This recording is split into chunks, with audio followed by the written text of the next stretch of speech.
That steel ring? Ignore it. My buddy put it in. He's an idiot. That shelf? Solid. You can trust it. Perhaps no phase offers more traps than the crumbling overhang known as the 20s, especially now as our century negotiates its own dysfunctional early adulthood. Faltering economies, crumbling certainties, light-speed technological change, ever-morphing professions. Many of the holds here don't hold. The guidebooks are upside down. The cracks are chasms, and the arrows were drawn by jokers, optimists, inspirational speakers, and pharmaceutical representatives sniffing for profit. You're supposed to choose between remaining with family or striking out, and maybe, yes, actually striking out, on your own. Find a career path on a shifting economic iceberg that submerges entire fields every few years. Figure out which of those shiny, self-affirming slogans about adult life are valid and which are happy-sounding codswallop. Renovate your own personality to fit independent life, despite having spent most of your upbringing in human obedience training. Know, as the song says, when to hold 'em and when to fold 'em, walking the tightrope between sensible caution and necessary risk. What are the odds of nailing all this and more? Just about nil. Time then for a consideration of the landmines awaiting us at the dawn of our newfound maturity. But first, a touch of background. In the beginning. In my first few years after graduation, I avoided filling my practice with people suffering from depression. I'd veered uncomfortably close to it myself during my training years. Then fate, with its usual backhanded sense of humor, handed me the leadership of a depression treatment program for people who had recently been discharged from inpatient care. We ran groups in the cheerless basement of the hospital. The idea was to train people in the basics of cognitive behavior therapy, CBT, and coach them to apply the principles in their own lives. Realizing that most of the clients had already been through multiple field treatments, I chose not to waltz in with pom-pom flailing, shouting cheers of praise about the wonders of exercise and social contact. They would have shot me down in an instant. Instead, I took them in a direction they were not expecting. I asked what they would do if their mission was to feel even worse, not better. I offered the incentive of an imaginary $10 million if they could manage it for even a morning. After some hesitation, they started offering ideas. Stay in bed, close the curtains, call in sick to work, play hurtin' songs, watch daytime television, binge on junk food. They got competitive talking over one another. Sit naked in front of a full-length mirror, call my mother, reconnect with my ex. Then I asked how many of these things they were already doing or were tempted to do when they awoke with depression as a companion.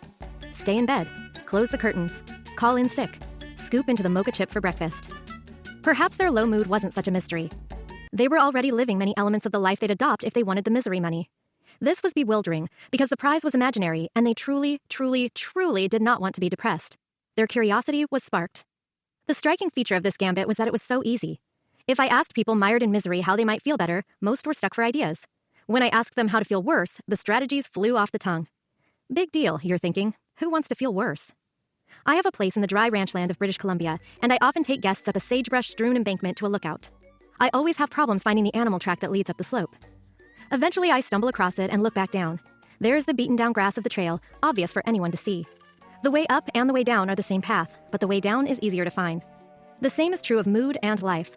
Whole industries, entertainment, travel, cannabis, psychopharmacology, self-help publishing, are devoted to finding the elusive passage to happiness.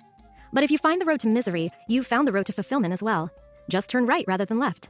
If isolating makes us worse, then maintaining a reasonable social life helps us out. If avoiding things that scare us makes us more fearful, then facing them builds our courage. We spend each day making decision after decision. What will I have for breakfast? Which route to the office? Which project will I work on first? Where do I want to live? Buy or rent? Where do I want to go on holiday? Who should I marry? Sourdough or rye? All of these decisions have a common feature. At some level, they are about how to feel better in the future. If I get my taxes done tonight, then tomorrow I can relax and enjoy life a bit more. If I study for the math final, I'll be more likely to get a decent grade and won't have to retake the course, which will be a happy relief. If I pee now, the road trip will be infinitely more comfy. We spend most of our lives trying to make things better. We look at existence from that one perspective and, yes, it works to some extent, but we still step in the poop. We're not nearly as happy as our external circumstances would seem to warrant.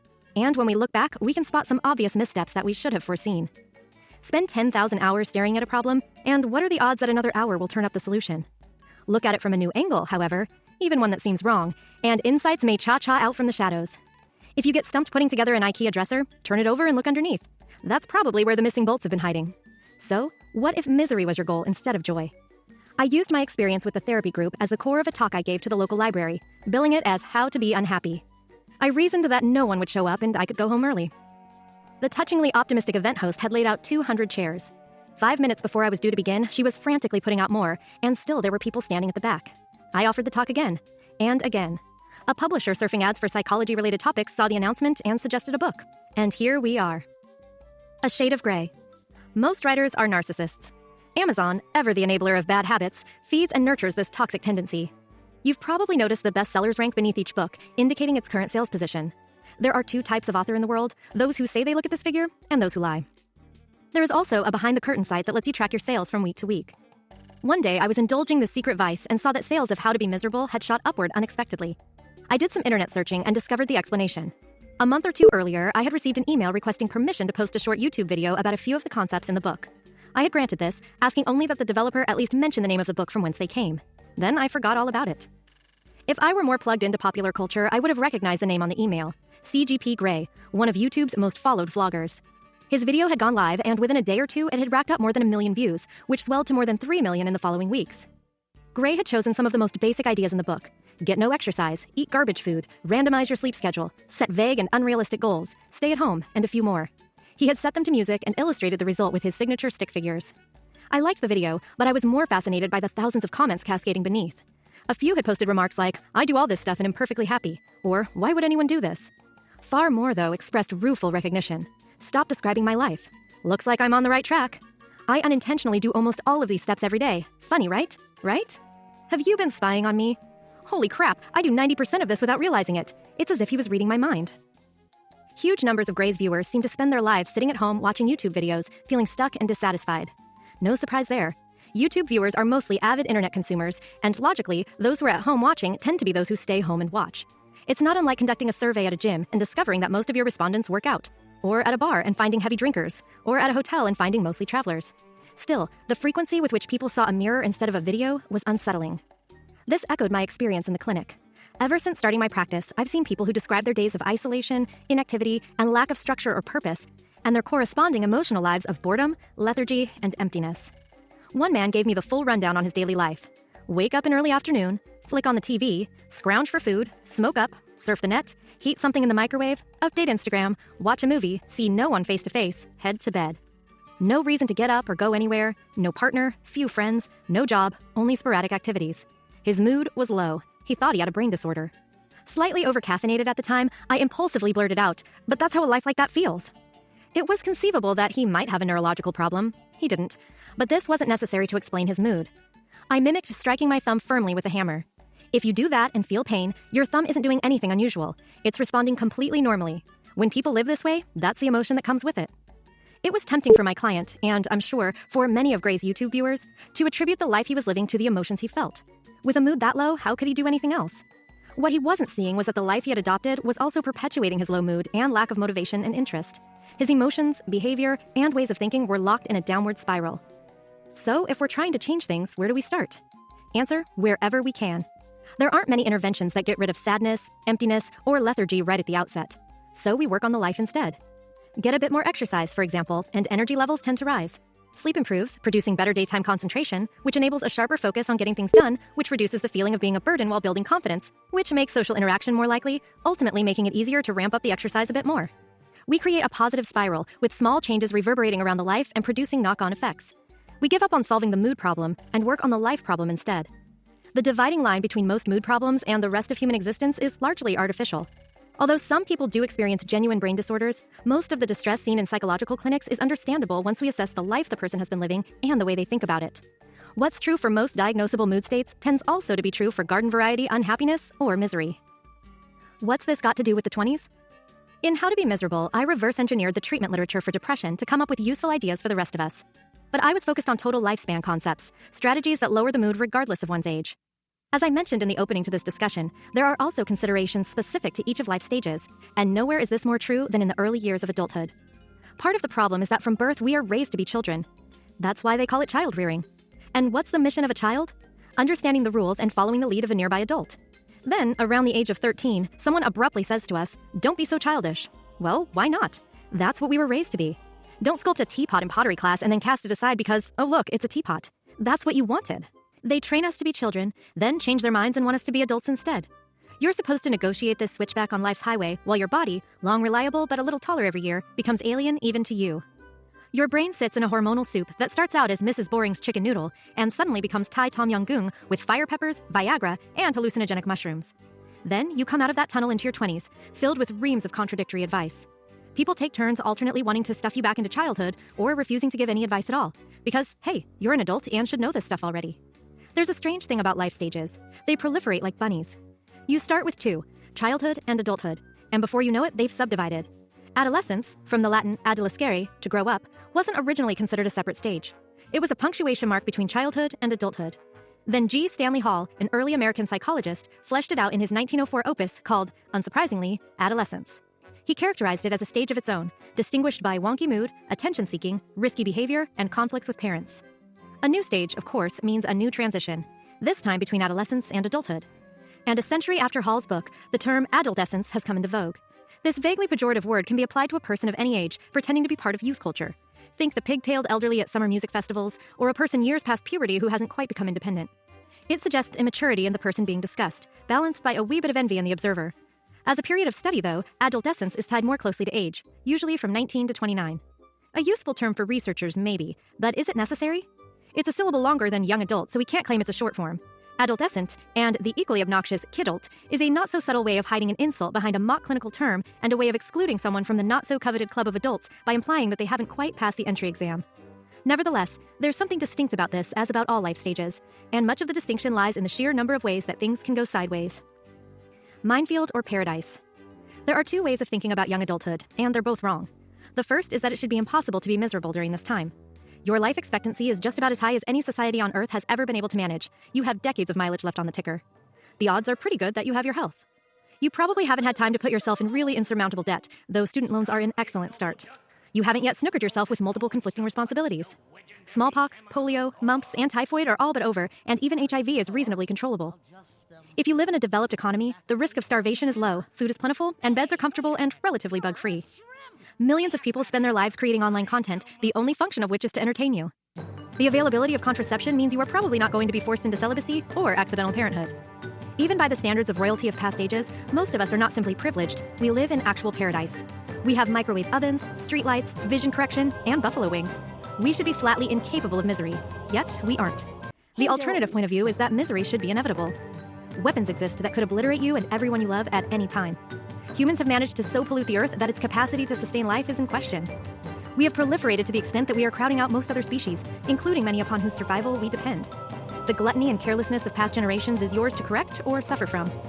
The planet-bound frontiers humans have dreamed about for millennia have mostly been explored, and the extraterrestrial ones are almost certainly beyond your means. Our leadership is often slow, inadequate, and self-serving, or panders indecently to the worst instincts of the mob. Technology, now seductive to the point of addiction, means that millions spend most of their days staring at screens. Wages in many countries have been stagnant since U2 last had a decent album. From this perspective, misery should be impossible to escape. Yet it isn't. The overwhelming majority of young adults do not suffer from clinical depression, despite a trend toward the overdiagnosis and overmedication of normal-range emotional turmoil. People continue to build their skills, build their friendship networks, build their relationships, and live their lives. The truth is more complicated, as is so often, and so inconveniently, the case. There are many factors that make life easier and pleasure more accessible than in previous generations. There are others that impose or intensify new challenges. Both misery and happiness remain available to most, and almost all will experience a blend of the two. Houston, are you sure we have a problem? Epidemiological data throughout the developed world show an upswing in mental health concerns among people in their 20s and late teens. The average age of first onset of depression, for example, was formerly thought to be around age 30. More recently, it seems to appear most often in the early 20s. Further, these early adulthood depressions don't seem to be fleeting periods of gloom. It seems to be more common than it once was, and recurrences are more frequent. Anxiety disorders, by contrast, do not appear to be changing in their prevalence. But this observation masks a troubling reality. Anxiety disorders, taken as a group, make up the largest category of mental health problems in the population, and they are most common in younger adults. About 1/3 of the population is likely to meet diagnostic criteria for an anxiety disorder in their lifetime, and prevalence appears to be highest in the 20s, with declines thereafter. Most such disorders have their median age of onset early in life. Social anxiety disorder at 13, agoraphobia without panic attacks at 20, and panic disorder at 24. Oh, and let's not even talk about the addictions, most of which really get their groove on in the 20s. Diagnosable mental disorders represent only part of the picture, however. Many clinicians, of which I am one, are unimpressed by the efforts of the mental health industry to brand problems as illnesses, as if there were a blood test to distinguish them from normal range functioning.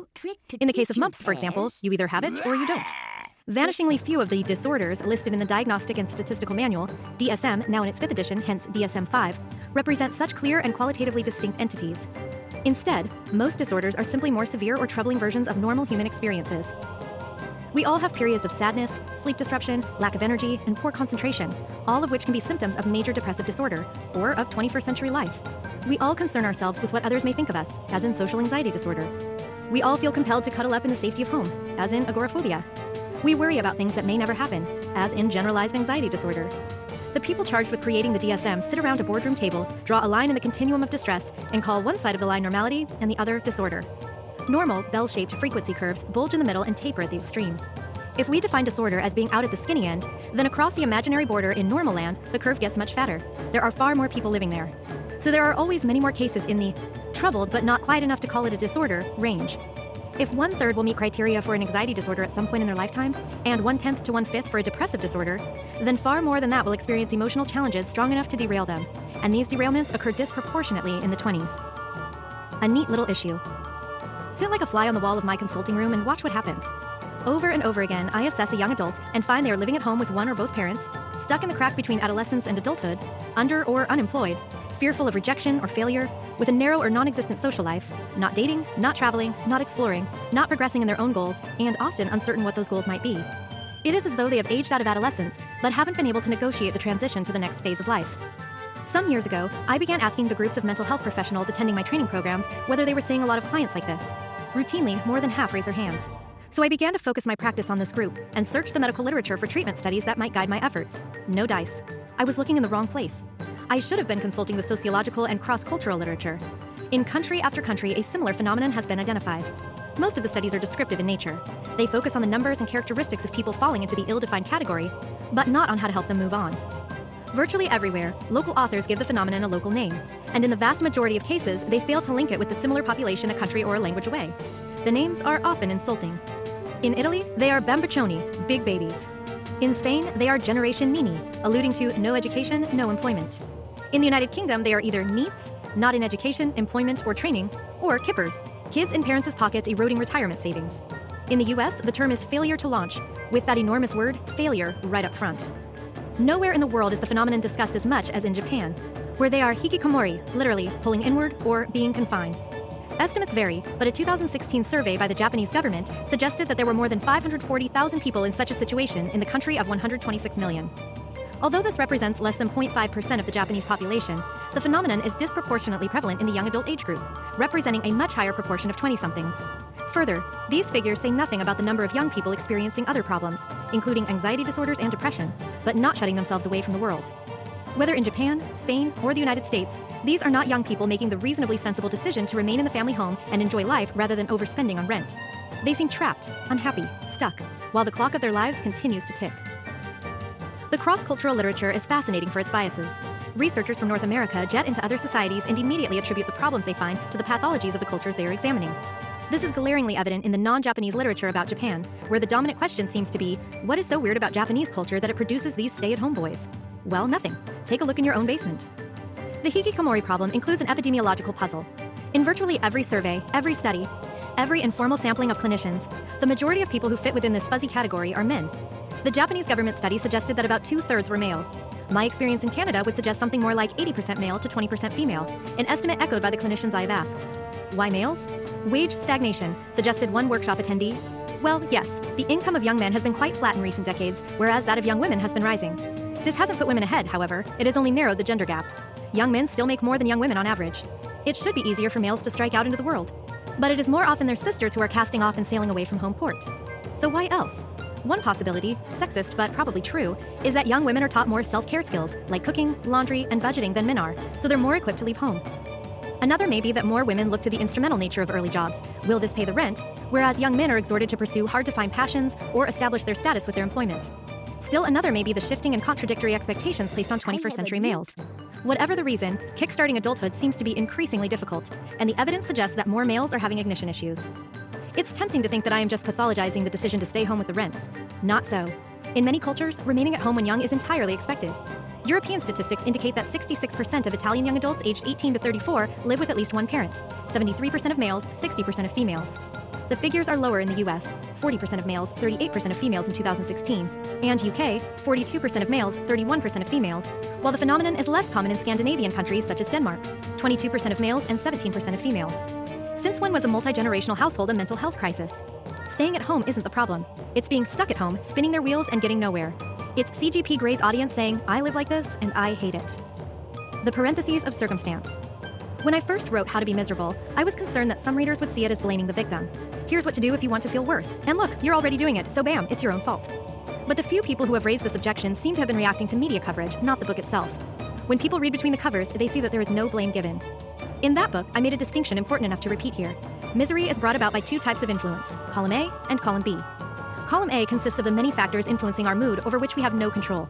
Asteroid strikes, tsunamis, economic collapses, the deaths of loved ones, friends moving away, employers going bankrupt, cars getting rear-ended, DNA manifesting diseases, getting born into dysfunctional families, and so on. Add to these all the unwelcome events that you might have prevented had you not missed the chance, exams you failed, relationships that imploded, accidents you caused, addictions you fed.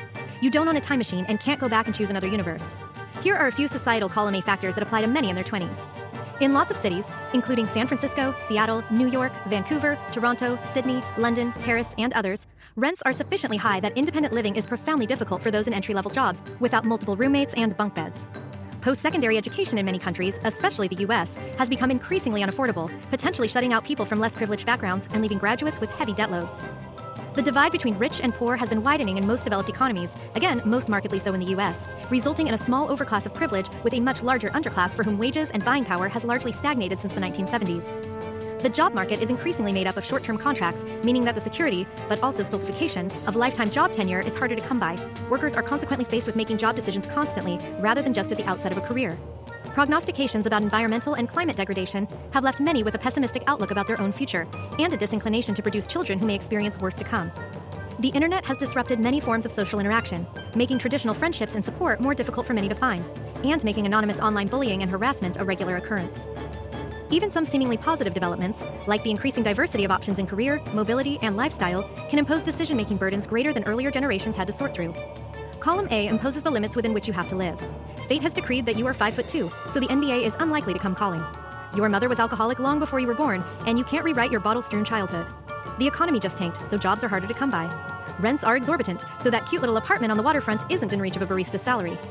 Some of these factors may affect everyone. All your friends bathe in the same economy. Others are particular to you. You're the only one you know missing a leg. Column B covers all the factors that are at least theoretically under your control. It may take a lot of motivation to exercise, or apply for a dozen jobs, or move to Sheffield, or learn macrame, or quit drinking Goldschlager shots every night, but other people have done it, and supposedly you could too. Column B also includes the way you react to all the items in column A. You may not be able to stop climate change, but you can shrink your own CO2 footprint rather than just sinking into despair. You can't unelect your country's current leadership, but you can register to vote and work for a party you like better. You can't detoxify social media, but you can limit your own contributions to the muck. Maybe you can't rise from your wheelchair, but you can get yourself out of the house and not be defined by your furniture. These shifts may not feel possible necessarily, and you probably can't turn your reaction around in an instant. But people vary in how they respond to challenges, and much of that variation is at least theoretically available to you. Let's take column A as a given. Yes, there are factors that you can't change.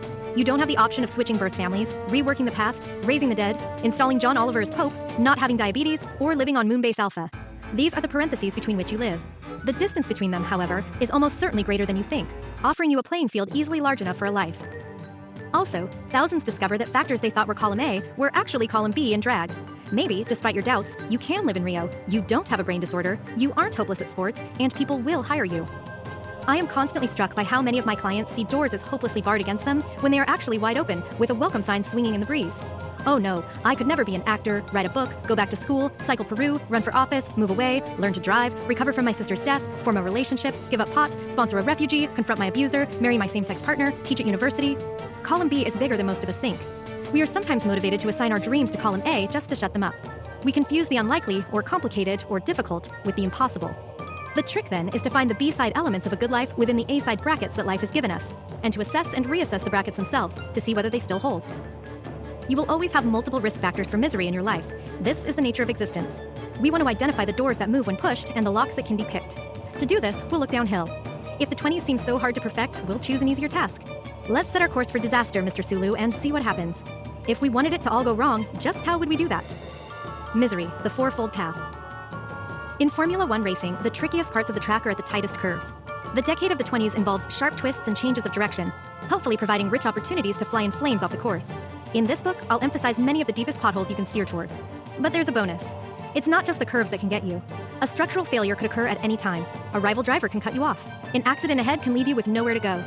These can happen on the straightaways, and they can happen on the curves too. I reviewed many of these more universal routes to unhappiness in my previous book, How to Be Miserable, 40 Strategies You Already Use. I won't pad this guide with needless repetition. Where appropriate, though, I will mention strategies that appear in that book, especially when the challenges of early adulthood offer a particular potency or a variation. I have promised a downward path. In fact, I'll deliver 4 of them. Each is a superhighway with particular challenges, signage, and detours along the way. First, in Fight the Future, we'll take a look at the transition to adulthood itself. It may appear from a distance to be a simple on-ramp. In reality, the construction is poor, the pavement crumbles, and there are wreck-filled chasms along the way. We'll find the exits into all the worst neighborhoods. Next, in Santa Wasn't the Only Lie, we consider how our culture makes the transition more difficult than necessary by giving us a faulty map that misrepresents the nature of adult life, substituting distorted myths for the reality of the road ahead. To feel worse, all you need to do is snap your heels together and believe, believe, believe. In Creating a Self, we look at the tricky issue of character and how we manufacture the person we become. We'll explore faulty engineering, cracked foundations, leaky roofs, and how to install an extremely low ceiling. Finally, in Navigating the Seas of Adulthood, we'll pull apart the console and rewire the GPS, looking at how to chart a route to unhappiness. Ready? No need to turn on the ignition. Just pop it into neutral and let's start coasting downhill. Part 1. Fight the Future, Preventing Childhood's End. We are accustomed to repeating the cliché and to believing that our most precious resources are children. But we have plenty of children to go around, God knows, and as with Doritos, we can always make more. The true scarcity we face is practicing adults. Michael Chabon, Manhood for Amateurs. When I was 11, I found a book in the school library, A Guide to the West Coast Trail, a 47-mile former life-saving track established in 1907 to help rescuers across the graveyard of the Pacific. I resolved that when I was older, I would hike this route. When I was older, I did. The trail follows beaches and bluffs through rainforest cut with deep ravines where runoff splashes endlessly to the sea. Most of these bluffs are negotiated with a series of ancient ladders hammered into the rock. You come to a ravine, pick your way down ladder after ladder with your 50-pound pack, cross the creek, and haul yourself up the far side. Some of the creeks have bridges. Some have slippery, moss-covered stepping stones. A few are crossed by single logs felled across the gap, chainsawed along the top to provide some purchase. All of this in a mossy region that gets almost 10 feet of rain annually. I experienced a sinking feeling when I approached the first of these log crossings. The drop was perhaps 15 feet to a creek racing over large rocks. I inched my way over, conscious of the weight of my pack, holding on to an overhanging branch as long as I could. Was it really possible to let go and cross without falling? My next campsite was on the far side, but at that moment the one behind me seemed more appealing. Maybe I'd done enough for the day. But my companions were already across and the car was at the far end, days ahead.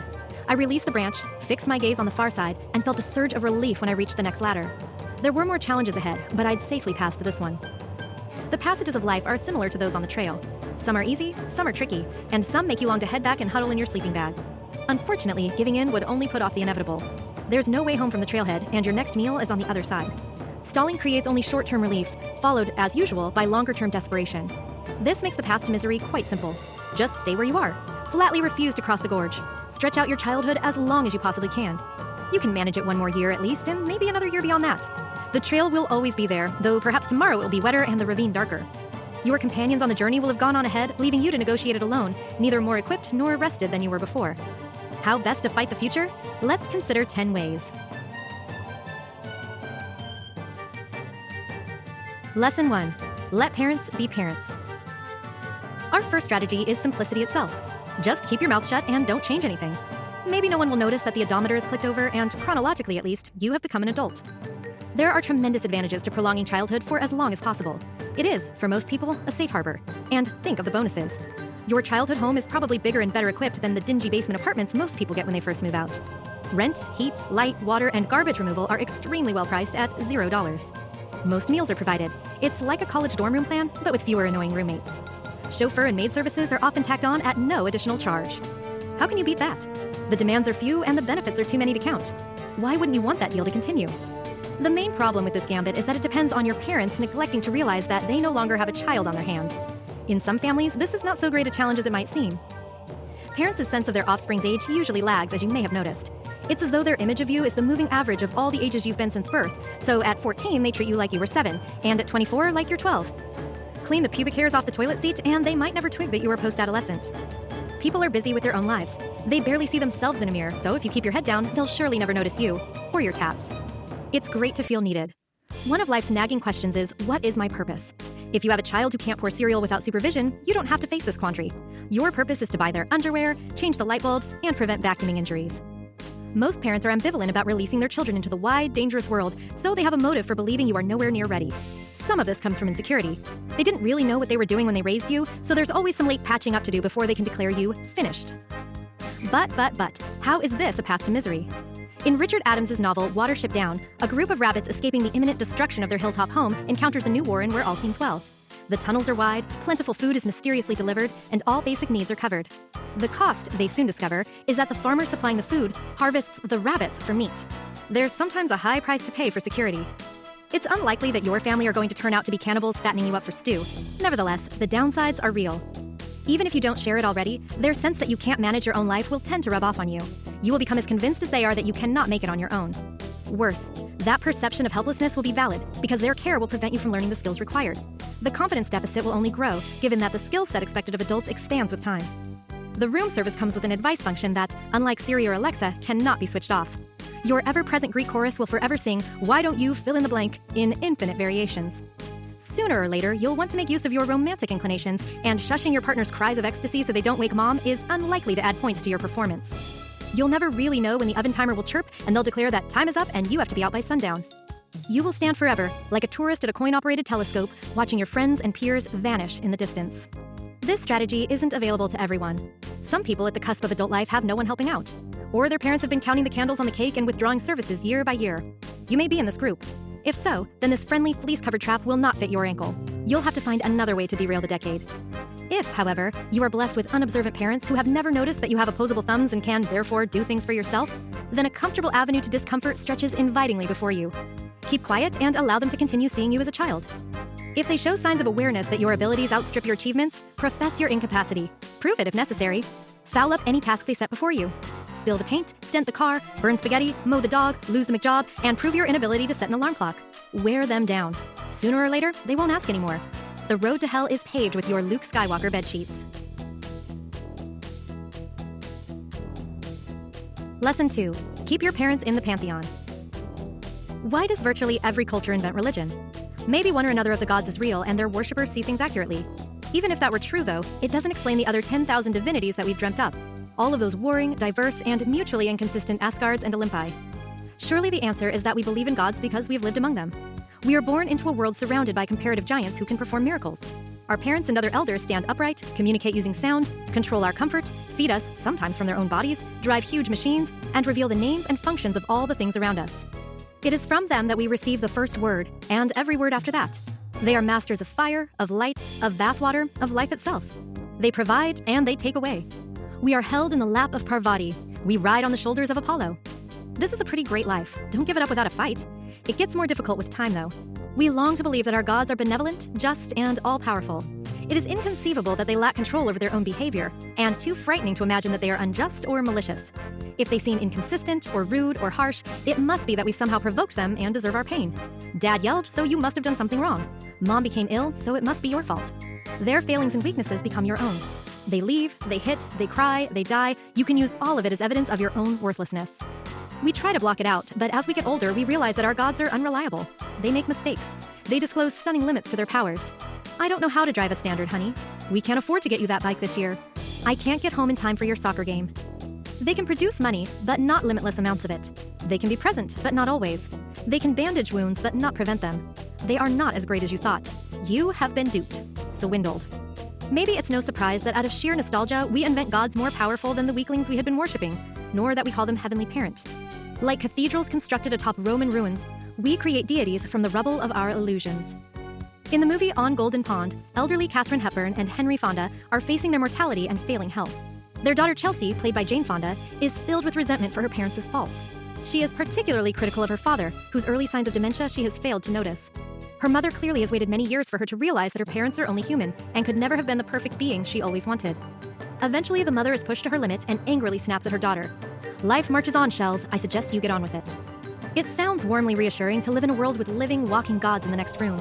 They provide a useful target for our rage, that they were not quite good enough, that they failed us the night of the prom, that they yelled when we torched the garage, it was an accident, that they forbade us from going on the school camping trip, that they once struck us in anger, that they missed the recital, that they let us waste our childhood in front of the television, that they went on vacation without us, that they denied us the clothes we truly wanted, that they were never financially stable, that they moved us to another city just when we were finally fitting in, that they drank, that they divorced. We can lick our wounds of self-righteousness forever, the injured party in a lawsuit that can never be resolved. Moving on sounds easier, but this runs the risk of communicating a message you should rebel against sending. It wasn't so bad. You didn't hurt me so much. Your torpedoes glanced off my hull. I wasn't so disappointed that I couldn't cope. You can forgive yourselves for everything because I survived and have gone on to build a happy life. If we do that, we relinquish the chance to bring out our trump card. You see what you've done to me? I am your life's biggest project, and you have botched it. We take the cherished ace of our failure and drop it on the discard pile. So, no. Become the embodiment of their damage. Make your life an accusatory billboard advertising the failings of your parents. Don't just tell them how much they hurt you, show them. Remain stuck, unable, and unwilling to move forward. To twist the knife deeper, manifest their failings in your own life. If they drank, drink. If they used, use. If they were unreliable, be unreliable. If they raged, rage on. Make it a family tradition. Trap them in a catch-22. If they point out your behavior, you can brush it aside as nothing more than a pale imitation of their own. Parents who live in glass houses shouldn't throw stones. Well-meaning friends and ill-trained therapists may tell you they were just doing their best. Well, probably not. When have you ever managed to do your best for a whole day, let alone 20 years? None of us can muster our best for long. Not you, not your parents. There were failings, there was neglect, and there were foreseeable injuries, psychological or otherwise. They could have canceled the business trip, bought you that car, kept the rich partner, dumped the junkie, had that tumor checked earlier, pulled you from school, supported your dreams, and rewritten your resume. And they didn't. Pin that resentment to your chest. It's your war medal. Make it your identity.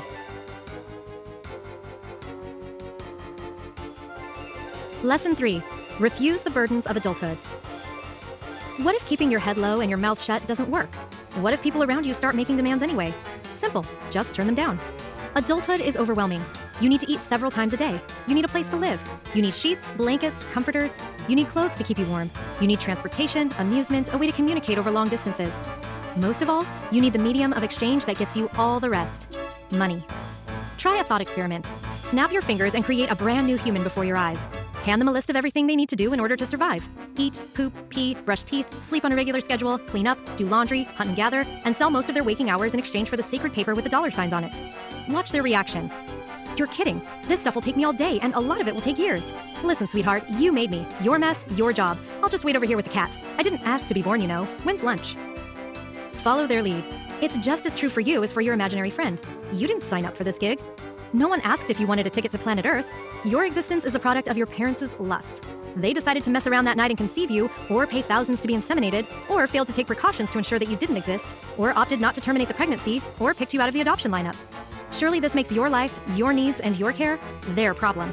Adopt this stance and you can offload all responsibility for your own life. To make this gambit fly, you have to skip past a few inconvenient truths. Like what?